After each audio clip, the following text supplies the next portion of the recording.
বিশ্লেষকরা রাজনীতিকে নানাভাবে সংজ্ঞায়িত করলেও রাজনীতির গতিবিধি বোঝা দেয়। রাজনীতির প্রতি পরতে পরতে ঘটতে থাকে নতুন নতুন ঘটনা, থাকে অনিশ্চয়তা, সেই সঙ্গে থাকে রহস্যে ঘেরা।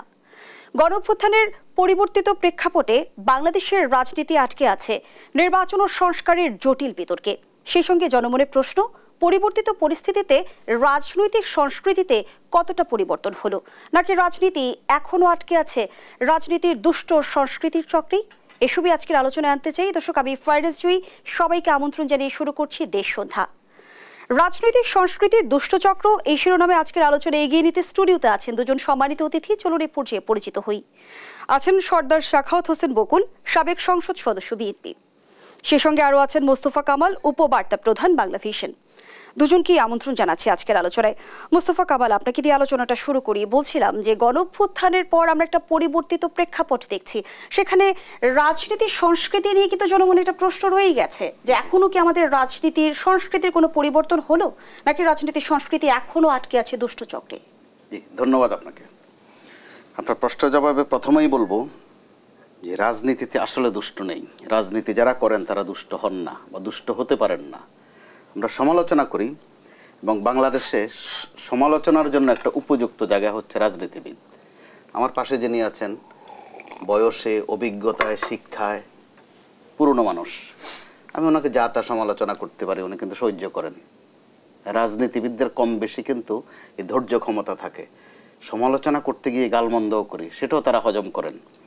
রাজনীতিতে যেই ব্যক্তিটির তেমন অবদান নেই বা তেমন সফলতা নেই, আরও খোলামেলা বললে যে হয়তো সংসদে যাননি, কখনো যেতে পারেননি বা যাবেনও না, ওই লোকটিও সকাল থেকে সন্ধ্যা পর্যন্ত যেই মাত্রায় পরিশ্রম করেন, কর্মী সন্তুষ্ট করতে হয়, মানুষকে সন্তুষ্ট করতে হয়, ঘর দুয়ারের তেমন একটা খবরও থাকে না। অসুখ বিসুখ হলে সুন্দর করে একটু কাতরাতেও পারেন না, কারণ কর্মীরা পরে ব্যঙ্গ করে যে লিডার কিভাবে কান্নাকাটি করে। স্বজনের মৃত্যু হলেও তারা মন ভরে কাঁদতে পারেন না, ওই সময় তাকে সাহসী দেখাতে হয়। খুব নিষ্ঠুর কিন্তু ওই জায়গাটা। তাহলে তাদের নামে বদনামটা কেন? কারণ বদনাম হচ্ছে তারা এমন একটি কাজ করেন, সারাক্ষণ জনসম্পৃক্ত থাকেন। এতে করে যে বদনামটা, এটা তাদের ঘাড়ে নিতে হয়। এর পাশাপাশি আপনি দেখেন যারা সিভিল আমলা অথবা আর্মি আমলা অথবা যারা বুদ্ধিজীবী, শিক্ষক, তাদেরকে কিন্তু ওইভাবে বদনামে পায় না। আপনি চাইলেও দুষ্ট শব্দটা তাদের সাথে কিন্তু ব্যবহার করতে পারতেন না, অথবা সাহস হতো না, অথবা করে থাকলেও তারা কিন্তু খেপে যেতেন। রাজনীতিবিদরা সেটা সহ্য করেন। এই গেল একদিক। বিপরীত দিকে নানান ঘটনাচক্রে রাজনীতিবিদদের প্রতি মানুষের বিশ্বাসটা কম। সত্য কথা বললেও মানুষ মনে করে যে এটার আগে পিছিয়ে সম্ভবত আরও কিছু আছে। তো এটা কেন হলো? এটা নানান ঘটনার পরিক্রমায় হয়ে গেল। তো উদাহরণ যদি দেই, একটা যদি ধরেন ৭১, তিনি ৭১-এর কিন্তু সাহসী মুক্তিযোদ্ধা, একদম মুক্তিযোদ্ধা না, ঘরে বসা না, সম্মুখ যোদ্ধা। অথবা আমরা যেটা একটা বলি, সম্ভবত বকুল ভাই নামটার নাম ব্যঙ্গ করে আমরা বলতাম 16 ডিভিশন, অর্থাৎ 16 ডিসেম্বরের পরে তাদের পয়দা হয়েছে। কিন্তু ধীরে ধীরে মুক্তিযোদ্ধারা ওই সম্মানটা রাখতে পারেনি। আবার আপনি ট্র্যাজেডি দেখেন, দুইটা তুলনা করা ঠিক হবে না। এরপরে 90 ধরেন, তাজা ঘটনা হিসাবে 24 ধরেন। 24ও যারা ফ্রন্ট লাইনার ছিল ছাত্ররা, তারা কিন্তু কার সন্তান, কার ভাই, কার বোন, এটা কিন্তু মানুষ খেয়াল করেনি। তাদেরকে মাথায় তুলেছে, আদর করেছে, পানি নিয়ে গেছে পেছনে পেছনে, কার ছেলের জন্য পানি নিয়ে যাচ্ছে, কার ছেলেকে দুটা খাইয়ে দিচ্ছে। এতে করে ওই আন্দোলনটা, তারা যতই বলুক ছাত্র আন্দোলন, সেটা কিন্তু আর ছাত্র আন্দোলন থাকেনি। ছাত্রের পেছনে পেছনে মা আছে, ফুফা আছে, আবার বাবাও আছে সাথে, ওরা তো ছাত্র না।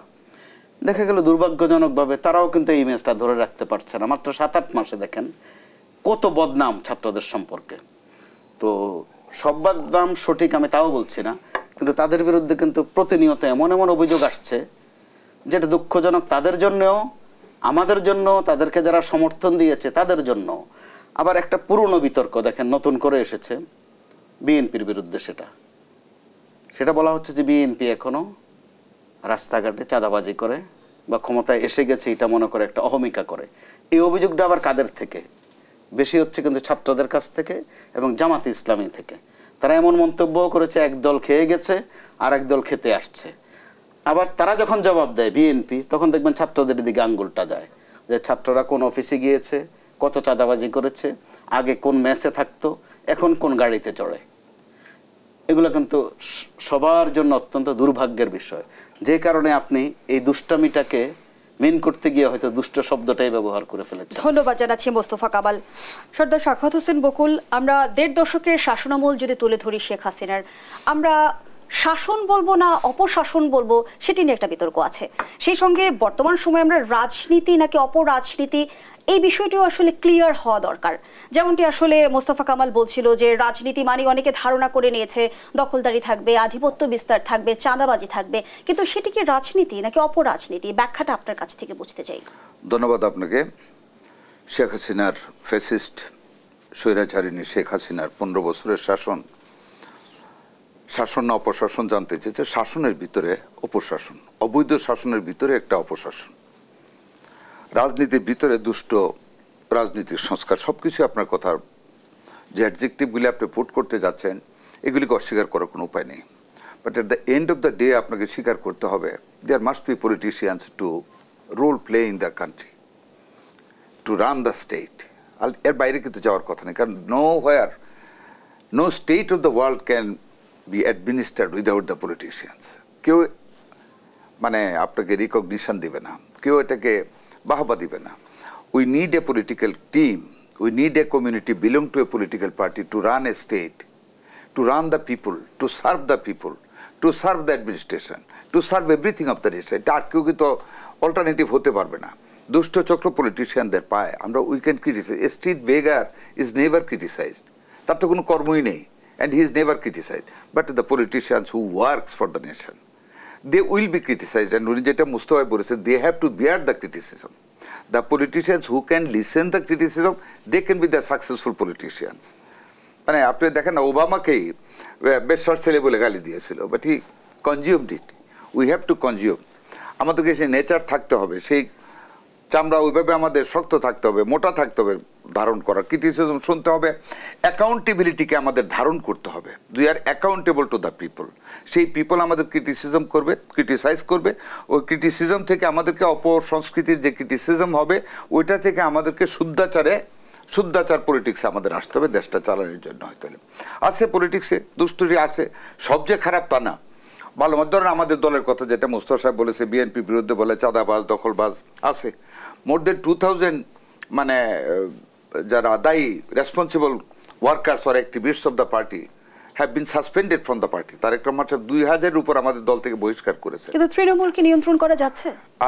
নিয়ন্ত্রণ 100% নিয়ন্ত্রণ আমি যদি বলি এটা একটা একতরফা অন্ধ আর্গুমেন্ট হবে, আমি বলবো না।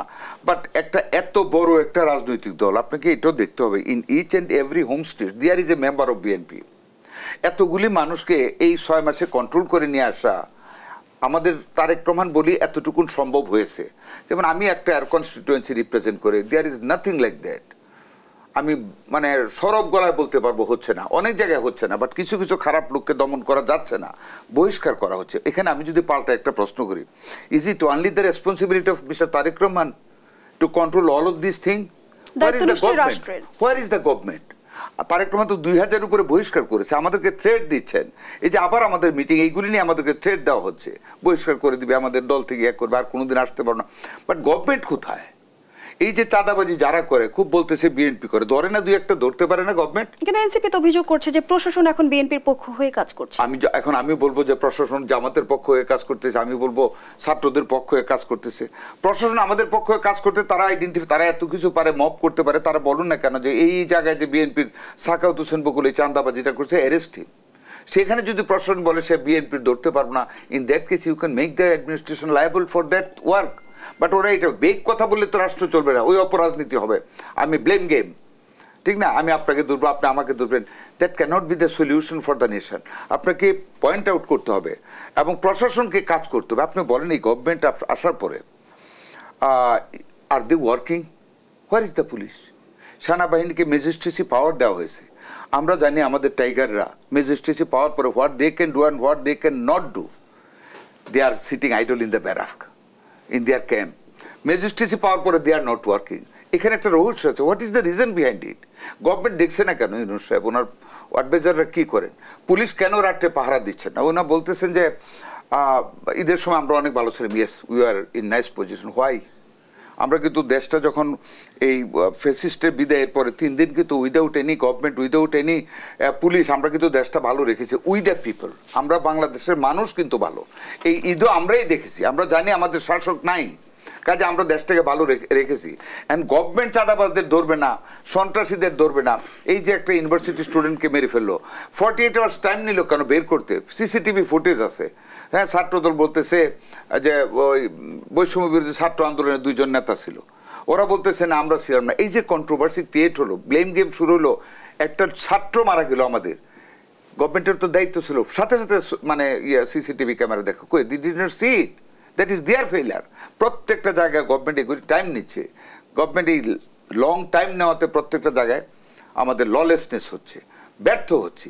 এই জন্য এই কথাগুলি বলতেছেন যে পলিটিক্যাল। এখন আমাদের কি দরকার? ধরেন অ্যাকাউন্টেবল পিপল দরকার। ভালো বলি খারাপ বলি আমি আগে আপনাকে বলেছি, we have to go back to pavilion, that is two the politician. পৃথিবীর সকল দেশ রাজনীতি দিয়ে চলছে, অ্যান্ড একটা নির্বাচিত সরকারের বিকল্প কিন্তু অনির্বাচিত সরকার হতে পারে না। আপনি আমাকে ঘাড়ে ধরতে পারবেন সাখাওয়াত হোসেন বকুলকে, কিন্তু অ্যাডভাইজারদের কিন্তু পাচ্ছেন না, because they cannot come on the street, they do not understand the sentiment of the people. এই যে 22 টাকা তেলের দাম বেড়েছে সয়াবিনের, আমরা যদি হেল্প না করতাম এই গভর্নমেন্ট, তো গভর্নমেন্ট পড়ে যেতে হতো। এই 6 মাসে 14 টাকা 8 টাকা 22 টাকা সয়াবিনের দাম বেড়েছে পার কেজি।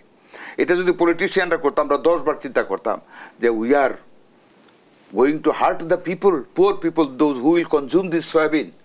তারা কিন্তু এটা ভাবে না, করে ফেলেছে। আমরা কিন্তু বিরুদ্ধে আন্দোলন করি না, বিকজ আমরা এই গভর্নমেন্টকে ব্যর্থ হতে দেখতে চাই না। হোয়াট উই ওয়ান্ট, আমরা চাচ্ছি একটা ন্যূনতম সংস্কার করে একটা নির্বাচন দিয়ে দেওয়া, to make N accountable government. Accountable government যতদিন না দেশে হবে ততদিন আপনি দুষ্ট রাজনীতি বলবেন, আপনি রাজনীতির শিষ্টাচারের বহির্ভূত কাজ বলবেন, এভরিথিং থাকবে, কারণ এখানে কেউ নাই জবাবদিহি করার। আসছে কেন সর্দার সাখাওয়াত হোসেন বকুল?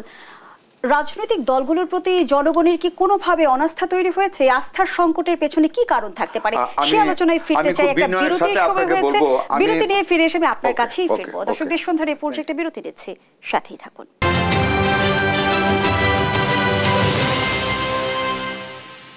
ফিরে এলাম, আপনারা দেখছেন দেশ টেলিভিশনের নিয়মিত আয়োজন দেশ সন্ধ্যা। আমরা আবারও ফিরছি আলোচনায়।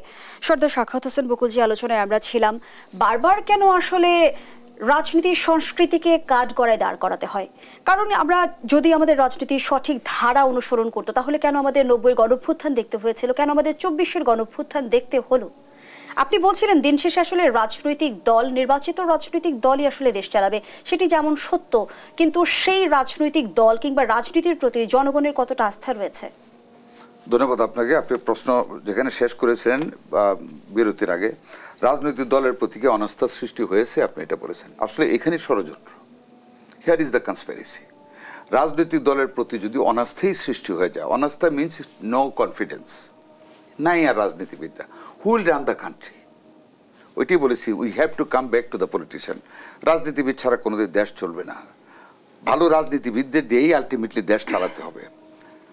পরিবর্তনের মাধ্যমে, উত্থান পতনের মাধ্যমে দেখবেন একটা community of honesty, community of cleanliness পলিটিশিয়ানদের ভিতর থেকে বের হয়ে আসবে, and they have to run the country. The question is that এই যে অনাস্থার কথা বলছেন, এইখানে ষড়যন্ত্র। And this conspiracy started rose immediately after the fall of the fascist regime. আপনি দেখেন ওবায়দুল কাদের, যে লোকটা এই আমাদের প্রিয় ছাত্র জনতাকে হত্যা করার জন্য, এই বৈষম্য বিরোধী আন্দোলনকে থামিয়ে দেওয়ার জন্য, লুটিয়ে দেওয়ার জন্য ছাত্রলীগকে অর্ডার করেছিলেন এবং বলেছিলেন ছাত্রলীগই যথেষ্ট, ছাত্রলীগকে নামিয়েও দিয়েছিলেন Obaidul Quader. After the fall of the fascist regime he was here in this soil, বাংলাদেশে অনেক দিন। I think it was 3 months plus some days he was under somebody's security. Who are they? They are the conspirator. এটা কি জানেন না professor Yunus সাহেবের cabinet অ্যাডভাইজারিরা? জানার কথা, কেন জানবে না? তাহলে প্রশ্ন করেন নাই যে কোথায় গেল 600 লোকের উপরে আওয়ামী লীগ যারা কিলিংয়ে জড়িত ছিল? আজকে যে বিচারের কথা বলেন, বিচার তো ওখানেই শেষ করে দিয়েছে, কনস্পিরেসি তো ওইখানেই শুরু হয়েছে। কোথায় শিরিন শারমিন ব্ল্যাক পার্লামেন্টে, উনিও রাতের ভোটে নির্বাচিত হয়েছিলেন। এই পার্লামেন্টে যতগুলি খারাপ কাজ হয়েছে উনিও তো তার সাক্ষী। ওনাকে কারা বের করে নিয়েছিল সেই বাড়ি থেকে? এখন কোথায়? এই প্রশ্ন তো এই অ্যাডভাইজারি কাউন্সিল যারা আজকে আছে ওনারা তো করেন নাই। ওইখান থেকে তো কনস্পিরেসিটা স্টার্ট হয়েছে। হোয়াই আমরা যখন ইলেকশনের কথা বলি, কেন আমাদের কোনো কোনো রাজনৈতিক দল বলে যে দৃশ্যমান বিচার এবং দৃশ্যমান সংস্কার না হওয়া পর্যন্ত নির্বাচন হবে না? What is the definition of দৃশ্যমান? আমাকে বলেন কেউ, মুস্তফা ভাই যদি বলতে পারে হোয়াট ইজ দ্য দৃশ্যমান? সংস্কার হবে, হ্যাঁ, আমরাও তো সংস্কারের পক্ষে, আমরা তো ফেসিস্টদের বিচার চাই। আমি তো এখন একজন পার্সন হিসেবে, একজন মুক্তিযোদ্ধা হিসেবে, বিএনপির একজন কর্মী হিসেবে বলতেছি ওবায়দুল কাদেরের কথা। কেন তখন কিভাবে সে গেল 8 বা 9 নভেম্বরে, উনি কিভাবে বর্ডার পার হলেন, কারা সাহায্য করেছেন? এই আমাদের অত্যন্ত সম্মানিত শ্রদ্ধেয় প্রধান উপদেষ্টা ইউনূস সাহেবকে প্রশ্ন করেছেন? কারা করেছেন? কিভাবে 600 অপরাধী আওয়ামী লীগের দেশ ছেড়ে চলে গিয়েছেন আজ পর্যন্ত কি প্রশ্ন করেছে? এইখানে conspiracy, the conspiracy against the democratic sense of the country. আমরা মুক্তিযুদ্ধ করেছিলাম গণতন্ত্রের জন্য। The cause of action, action means the liberation, and cause কেন করলাম লিবারেশন যুদ্ধ? ফর 70 নির্বাচনে আওয়ামী লীগ ক্ষমতা পাওয়ার পরও যখন পাকিস্তানিরা ক্ষমতা দিল না, এই দেশের জনগণের ভোটকে মূল্যায়ন করলো না, ওই 26শে মার্চ রাত্রে আমরা হল থেকে বের হয়ে গেলাম, ইউনিভার্সিটি হল থেকে, যে আমরা দেশকে স্বাধীন করতে হবে, স্লোগান দিলাম, বাংলার পুলিশ অস্ত্র ধরো, বাংলাদেশ স্বাধীন করো। দ্য কজ ওয়াজ আমাদের ডেমোক্রেটিক মূল্যায়ন পাকিস্তানিরা করে নেয়, স্বৈরাচারেরা। এই কজকে ছাত্ররা বহন করে নিয়ে গেছে। 15 বছর যে আন্দোলনটাকে আমরা বিএনপি এবং সমমনা রাজনৈতিক দল, আমাদের নেতা জনাব তারেক রহমানের নেতৃত্বে আমরা গড়েছি, সেই আগ্নেয়গিরিটাকে লাভা বের করেছে, আগ্নেয়গিরিটার অগ্নুৎপাত ঘটেছে ছাত্র জনতার বৈষম্য বিরোধী ছাত্র আন্দোলন। বাট ওই আন্দোলনের পরে যারা আন্দোলনকে অপরাধী, যারা ফেসিস্টদের সাহায্য করেছে, তাদের ভিতরে বিচারটা এখনো দৃশ্যমান হয় নাই কেন? Who will give that reply? তারাই ষড়যন্ত্রকারী, যাতে করে দেশে গণতান্ত্রিক রাষ্ট্র ব্যবস্থা চালু না হয়, যাতে করে দেশে নির্বাচন না হয়। ওই ফেসিবাদের দূষরদের একটা ষড়যন্ত্রের ফাঁদ বাংলাদেশে ফেলে দেওয়া হয়েছে। ওই ফাঁদে আমাদের রাজনৈতিক দল এবং আমি বলবো আমাদের ছাত্র যারা রাজনীতি এনসিপি করেছে, তারাও ওই ফাঁদে পা দিয়েছে, বুঝে ওর না বুঝে, knowingly or unknowingly, fortunately or unfortunately, they have stepped in that net. ওইখানে পা দিয়েছে যাতে নির্বাচন হয়, যাতে করে দেশে একটা গন্ডগোল সৃষ্টি হতে পারে। সো দ্যাট এই নির্বাচন না হওয়ার ফাঁদে, নির্বাচন না হওয়ার ফাঁদে পা দিয়েছে। দেশে যাতে আরেকটা হোস্টেল সিচুয়েশন যাতে ক্রিয়েট হয়, যাতে করে এই যে বললেন আপনি পলিটিশিয়ানদের প্রতি, কোত্থেকে আপনি ভাষাটা পেলেন যে পলিটিশিয়ানদের প্রতি একটা অনাস্থার সৃষ্টি হয়েছে কিনা? আপনি সমাজে শুনতেছেন, বাতাসে ভাসতেছে। এইটা একটা ষড়যন্ত্র। এই ষড়যন্ত্র করে আমাদের দেশের গণতন্ত্রটাকে ধ্বংস করে যদি অন্য কিছু করা যায় আদার দেন দ্য পলিটিক্স, পলিটিশিয়ানদেরকে ব্লেম করে, ডিফেম করে যদি আবার তৃতীয় শক্তির প্রভাব ঘটানো যায়, দ্যাট ইজ দ্য কনস্পিরেসি। যদি আবার ফেসিবাদকে ফিরিয়ে আনা যায়, ভারতে বসে যদি সেই ষড়যন্ত্রটা করা হয়, আমি অবাক হব না। ওই ষড়যন্ত্রের জালে আমাদের দেশের কিছু পলিটিশিয়ান পা দিয়েছে, যার ভিতরে আমরা বিএনপি সোচ্চার আহ্বান করব সবাইকে, আমরা ভোট চাই, আমরা নির্বাচন চাই। কি আন্দোলন করবো আমি বলি, আমি আপনাকে একটু সময় দেন মুস্তফা ভাই। আজকে ইউনূস সাহেব তারা সংস্কারের কথা বলতেছে। আমি বলবো ইউনূস সাহেব যদি সিনসিয়ার হন, অ্যাডভাইজাররা যদি সিনসিয়ার হন, ইউনূস সাহেব শুট কল, আমি যদি ওনার জায়গায় হইতাম, আমি হব না, আমার সেই কপাল নাই, আমি অল পলিটিশিয়ানদের ডাকতাম যে এই যে আন্দোলনটা হলো, 1000 লোক মারা গেল, হাজার হাজার মানুষ পঙ্গু হলো, অন্ধ হলো, এই রিফর্মগুলি করতে হবে দেশটাকে বাঁচানোর জন্য। এই রিফর্মগুলি আমি করতে চাই, কতদিন লাগবে আপনারা বলেন? আচ্ছা, কি কি রিফর্ম? তখন পলিটিশিয়ানরাই তো কথা বলবে যে এই রিফর্মগুলি কনস্টিটিউশন সংসদ ছাড়া পারা যাবে না, এগুলি একটা পার্ট হবে। যে এই রিফর্মগুলি একটা স্বচ্ছ নির্বাচনের জন্য, জুডিশিয়ারি নিরপেক্ষতার জন্য, দুর্নীতি দমন কমিশনের নিরপেক্ষতার জন্য দরকার ইমিডিয়েটলি। ওইগুলি করতে যদি ইউনূস সাহেব বলেন যে আমি 8 মাস সময় দরকার, আমি বিশ্বাস করি প্রত্যেকটা রাজনৈতিক দল বলবে ওকে ইউ গো অন, 8 মাসে এগুলি শেষ করে আপনি ইলেকশন বলেন, 8 মাস পরে, 8 মাস হবে কি ডিসেম্বরে, ঠিক আছে আপনি মার্চে ইলেকশন করেন, ডেট দিয়ে দেন। But he is not doing that. শুধু একটা কথা, বিচার করতে, সংস্কার করতে হবে। আরে সংস্কার না করেছে কে? আর এটাতে জামাত কি বলতেছে এখন? দৃশ্যমান বিচার, দৃশ্যমান সংস্কার। বাবা, দৃশ্যমান সংস্কার কি কি করবে? পাশাপাশি তারা আগামী বছরের রমজানের আগে নির্বাচনের দাবি করেছে। এটা it's a very contradictory statement given by them. আগের দিন বলেছে রমজানের আগে, পরের দিন বলেছে, আপনারা নিশ্চয়ই ব্যাপারটা দেখেছেন, পরের দিনই বলেছে শফিক সাহেব দৃশ্যমান বিচার এবং দৃশ্যমান সংস্কার। All these are vague statement. ছাত্ররা বলতেছে সংস্কার, এবং বাবা কি সংস্কার করবে? You tell me in front of the nation. Yunus সাহেব সেটা বলতে হবে। আমি সাখাওয়াত হোসেন বকুল বললে হবে না, মুস্তফা সাহেব বললে তো হবে না, ছাত্র নেতারা বললে হবে না, জামাত বললে হবে না, ইউনূস সাহেবকে বলতে হবে what you wants to do. বলতেছে না। Here is the conspiracy. আমি আপনাকে বলি, নির্বাচন না করা কনস্পিরেসি, এবং বাংলাদেশটাকে একটা অস্থিতিশীল পরিস্থিতি করে তৃতীয় কোনো শক্তির হাতে দেশের মানুষকে ফেলে দিয়ে বাংলাদেশে একটা নতুন মেরুকরণে ফেলে আমাদের অর্থনীতিকে বিনাশ করার একটা জাতীয় আন্তর্জাতিক ষড়যন্ত্র। মুস্তফা কামাল, সাখাওয়াত হোসেন বকুল যে ষড়যন্ত্রের কথা বলছিল, এমন কোন ষড়যন্ত্রের আভাস আপনিও দেখতে পাচ্ছেন কিনা? অবশ্যই পাচ্ছি। সাখাওয়াত হোসেন বকুল মুখস্থ কোনো কথা বলেননি, অভিজ্ঞতা থেকেই বলেছেন। তারা দেখেছেন, মোকাবেলা করেছেন। কিন্তু এখানে প্রশ্ন আছে, আপনারা যখন দেখেছেন, জেনেছেন এবং এখন বুঝছেন, এই সরকার কিন্তু আপনাদেরও সরকার। 100%। এক অর্থে কিন্তু দেশে এখন বিরোধী দল নেই, সবাই সরকারি দল, কারণ তাদের আন্দোলনের বা দাবির ফসলই সরকার। তো সরকার রান করছে কারা? সরকার রান করছে কিন্তু প্রশাসন, সিভিল প্রশাসন, বিশেষ করে পুলিশ প্রশাসন। তো সরকারে যারা আছেন, অর্থাৎ উপরের দিকে ডক্টর ইউনূস সহ, তাদের কেউ কেউ হচ্ছেন ভালো টিচার, ক্লাসে ভালো পড়ান, কেউ কেউ হচ্ছেন টক শোতে অত্যন্ত ভালো তত্ত্ব দেন, ব্যাখ্যা দেন। সরকার পরিচালনায় তারা অভিজ্ঞ না, ওই ক্ষেত্রে অভিজ্ঞতারা তারা রাজনীতিবিদদের কাছ থেকে নিতে পারেন। তো কিছু কাজ তো আছে সংস্কার করা লাগে না, কমিশন করা লাগে না, খুব একটা তদন্ত করাও লাগে না, তদন্ত কিন্তু হাতের কাছে। উদাহরণ হিসাবে আমি যদি বলি, 16-17 বছর ধরে টানা পুলিশে 2টা পদক ছিল, বিপিএম, পিপিএম। এগুলো কারা পেয়েছিল? কোন কাজের স্বীকৃতি হিসেবে পেয়েছিল? বিশেষ করে পেয়েছিল তারা 14, 18, 24 ইলেকশনে ব্যাপক অবদান রেখেছিল, এই জন্য তারা বিপিএম, পিপিএম, অর্থাৎ দক্ষ। আবার সিভিল প্রশাসনে এই কিসিমের একটা পুরস্কার আছে, এটার নাম হচ্ছে, খুব কঠিন, শুদ্ধাচার পুরস্কার। তো এই কোন শুদ্ধ কাজটা তারা করেছিলেন, অর্থাৎ ডিসি সাহেবরা সহ সিভিল প্রশাসনের অন্যরা। তো ওই এসপি সাহেবরা, ওই ডিসি সাহেবরা কিন্তু বহাল তবিয়তে আছেন, তাদেরকে কিন্তু বায়োনিকুলার দিয়ে খুঁজতে হয় না, তারা আছেন। এবং কী হিসাবে আছেন এখন? তারাও বলে যে তারা ফ্যাসিস্ট বিরোধী ছিল, বা কোথাও কোথাও মুখ খুলে বলে ফেলে যে তারা বিএনপি করত, বিএনপির আশেপাশে ছিল। এখানে কিন্তু পলিটিশিয়ানদের একটা ভূমিকা আছে, বা এখনো ওই সুযোগ আছে পরিস্থিতিটাকে শুদ্ধ করা, যেন ওই ব্লেমের মধ্যে পলিটিশিয়ানরা না পড়েন যে আজে বাজে কাজ করো তোমরা, বদনাম হয় আমাদের। এটা আমাদের কুমিল্লা অঞ্চলের ভাষা বোধহয় বকুল ভাই জানার কথা, আপনার পাশে। ওখানে বলা হয় যে জাল ফেলে মফিজে, মাছ খায় হাফিজে। তো এই হাফিজ কারা? মফিজ কিন্তু এই পলিটিশিয়ানরা। দেশ গঠন করে, দেশ গঠনের জন্য ছক করে, পরিকল্পনা করে, ওখানে তারা জালটা ফেলেন, কিন্তু মাছটা খাচ্ছে হাফিজরা। হাফিজরা বড় বড় চেয়ারে আছেন ঠিক মতো। এখনও বকুল ভাই, বিশ্বাস না হয় আপনি পরিচয় গোপন করে থানায় যান, গিয়ে দেখেন ওই মুন্সি সাহেব কিন্তু আছেন।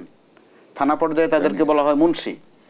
তারা রাস্তাঘাট চিনাইয়া দেয়, পুলিশের বাসায় ওটা হচ্ছে সামারি করে, কোত্থেকে কি আনবে, কাকে কত দেবে। আর যখন রাজধানীতে অথবা জেলা শহরে আসে, এসপি সাহেবদের সাথে যারা থাকেন, অথবা আইজি লেভেল, ডিএজি লেভেলে যারা থাকেন, তাদেরকে আর মুন্সি বলে না, ওদেরকে বলে স্টাফ অফিসার, ইংরেজিতে আদর করে বলে স্টাফ অফিসার।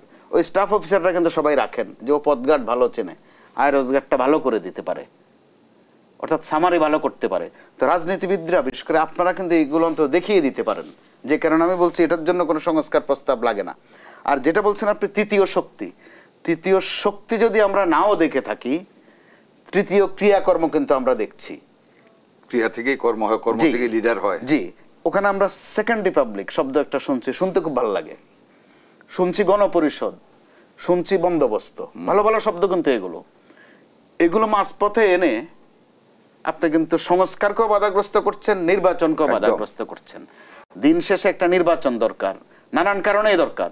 একটা তো স্বাভাবিক কারণেই দরকার, মানুষ ভোট দেয়া ভুলে গেছে। যারা বয়স্ক আমাদের মতো, তারা হয়তো জীবনে 2-1 বার সুন্দর ভোট দিয়েছি, 91 বা 96 বা 2001 সাল। এর পরবর্তী জেনারেশন কিন্তু ভোট কাকে বলে জানে না। জানে এটা যে একটা ভোট হবে, দিনে হওয়ার কথা, এটা রাতে হয়ে গেছে। জানে এটা যে ভোট হবে, কিন্তু 153 জন পাশ করে ফেলছে। 153 জন পাশ করে ফেলা মানে সরকার গঠন হয়ে যাওয়া। তো ওই জায়গার থেকে তো মানুষকে একটু নিষ্কৃতি দিতে ব্যাপক আয়োজন লাগে না। কিন্তু নির্বাচন বলা হচ্ছে ডিসেম্বরে না জুনে, যদি আরো 6 মাস পর হয়, মানুষ কিন্তু খেপবে না যদি মানুষ একটা টাইম ফ্রেম দেখে।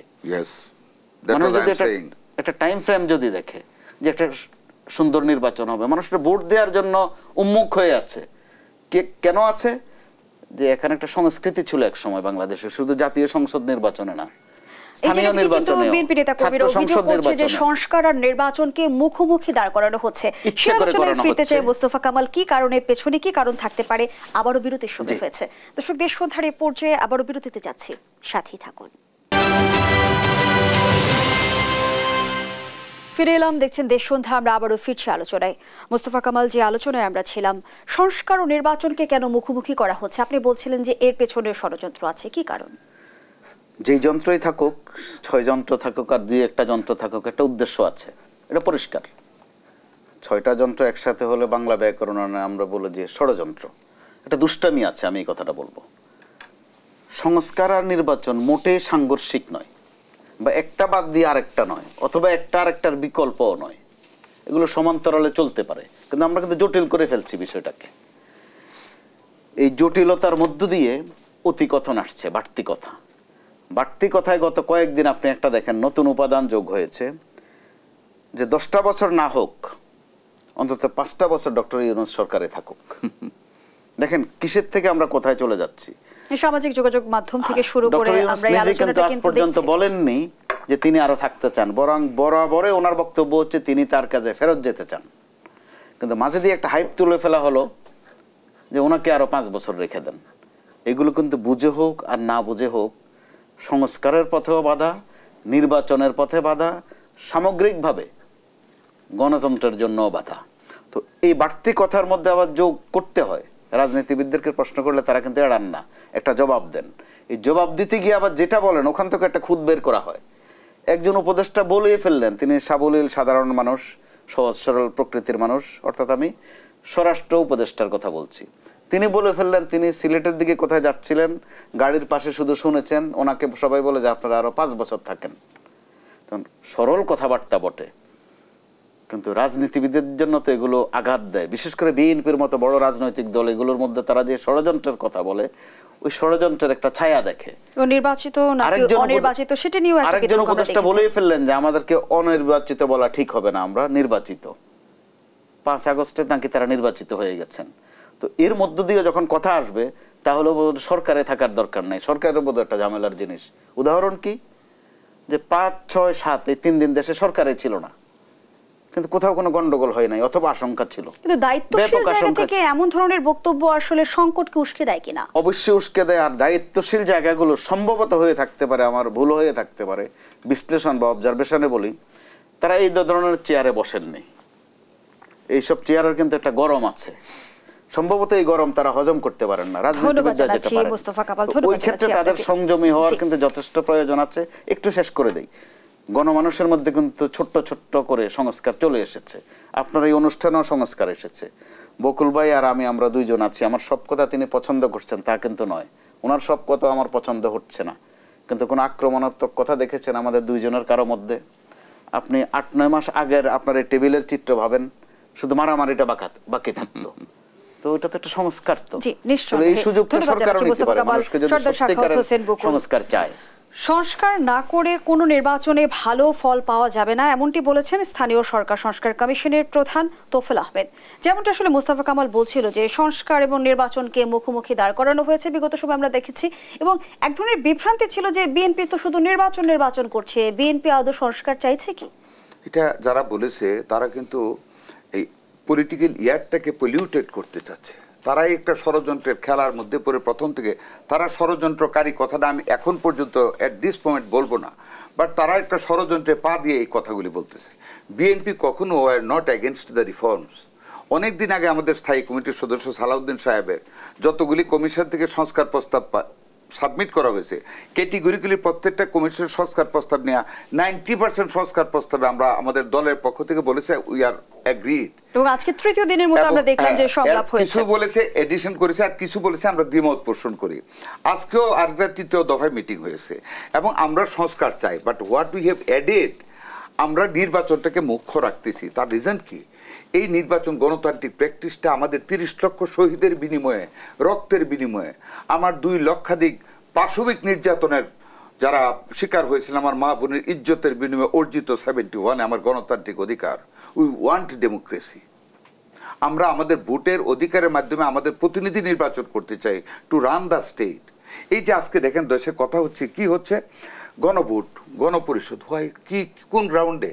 যেমনটা আসলে এনসিপি বলছে যে সংবিধান সংশোধন করতে হলে অবশ্যই জনগণের কাছে যেতে হবে, এর জন্য গণভোট নিতে হবে। শুনেন, এই যে বলছে এটা হলো তার একেবারে জ্ঞানের অভাব।